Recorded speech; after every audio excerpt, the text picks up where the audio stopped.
எங்க அம்மா ரொம்ப அழுதாங்க, கட்டி பிடிச்சு அழுதாங்க. உன் நிலைமை எந்த பொண்ணுக்குமே வரக்கூடாது, நீ குழந்தை பெத்தெடுக்கிற, ஆனா இந்த மாதிரி ஒரு சூழ்நிலை. அப்போ ஹாஸ்பிட்டல்ல வந்து குழந்தை பிறந்துருச்சு. ஜோவிகா வந்து பிக் பாஸ்ல இருக்கும் போது ஒரு சில கேள்விகள், ஏன் விஜயகுமார் இந்த பேருக்கு வந்து ஒரு பதில் ஏன் நான் கொடுக்க கூடாது இந்த மேடையில அப்படிங்கறதுதான் என்னோட கதை, முக்கியமான கதை. இந்த படம் உருவானதுக்கான கதைன்னு சொல்லலாம். என் பேரு வனிதா விஜயகுமார். இன்னைக்கு வரைக்குமே நான் என் பேரை மாத்தினதே கிடையாது. அது ஏன்னு எனக்கும் தெரியாது.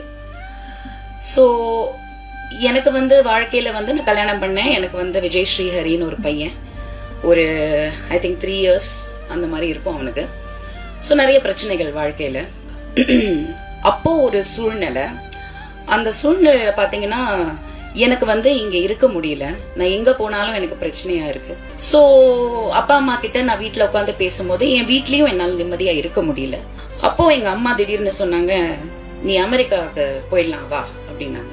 எனக்கு ஒண்ணுமே புரியல. நான் குழந்தையில அமெரிக்கால எல்லாம் இருந்திருக்கேன். பிகாஸ் அம்மா அங்க இருந்தாங்க, ரெஸ்டாரண்ட் எல்லாம் வச்சிருந்தாங்க, நாங்க நிறைய வருஷம் அங்க இருந்தோம். நான் படிச்சிருக்கேன் அமெரிக்கால. திடீர்னு அமெரிக்காவுக்கு போலாமான்னா அங்க யார் இருக்காங்கன்னு கேட்டேன். அமெரிக்கா இருக்கு, நம்ம போலாம் அப்படின்னு. அப்படின்னா அப்படின்னு.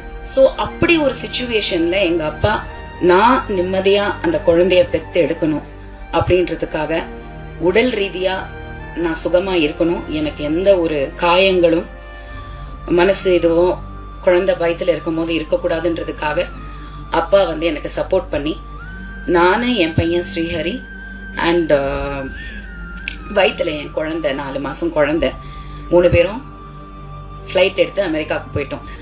டெலிவரி ஆகி வெளில வந்ததுக்கு அப்புறம் என்ன ஹாஸ்பிட்டல்ல கேட்டாங்க, இந்த மாதிரி வந்து அமெரிக்கா கண்ட்ரி, நான் இது எதுக்கு சொல்றேன்னா, நம்ம கண்ட்ரிலயும் இவ்வளவு முன்னேற்றம் வரணும், மனிதாபிமானம் வரணும். they asked me what is the name, அங்கே பேர் சொல்லணும். அப்போ எனக்கு இந்த அந்த சிச்சுவேஷன்ல இருந்தனால எனக்கு அந்த ஹஸ்பண்ட் கேரக்டர் உள்ள கொண்டு வந்து இதெல்லாம் கொண்டு வந்தா திரும்பி ப்ராப்ளம் வரும் அப்படின்ற ஒரு பயத்துல வந்து நான் சொன்னேன், ஹேவ் அ சாய்ஸ் அப்படின்னு கேட்டேன். யா, நீ என்ன வேணா லாஸ்ட் நேம் கொடுக்கலாம் அப்படின்னு சொன்னப்போ, என்ன பொறுத்த வரைக்கும் எங்க அப்பா தான் அந்த குழந்தைய பத்திரமா கொண்டு போய் அமெரிக்கால பிறக்க வச்சாரு.